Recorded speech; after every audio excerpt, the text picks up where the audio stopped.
అధ్వాన్నంగా మారిన శాంతి భద్రతలకు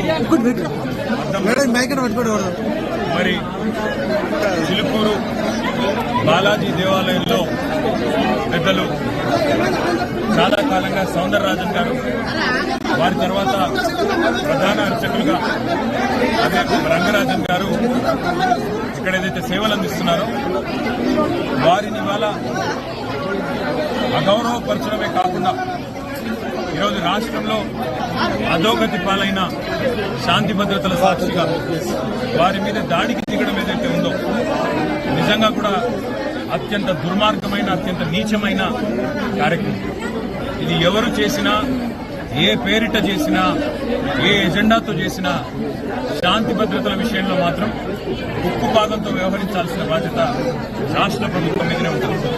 ఇవాళ భగవంతుడి సేవలో నిమగ్నమయ్యే పెద్దలు రంగరాజన్ గారు, సౌందరరాజన్ గారి కుటుంబం పరిస్థితి ఈ విధంగా ఉంది అంటే మరి ఈ రాష్ట్రంలో శాంతి భద్రతలు ఎంత అధ్వానంగా ఉన్నాయో దీన్ని బట్టి చెప్పవచ్చు.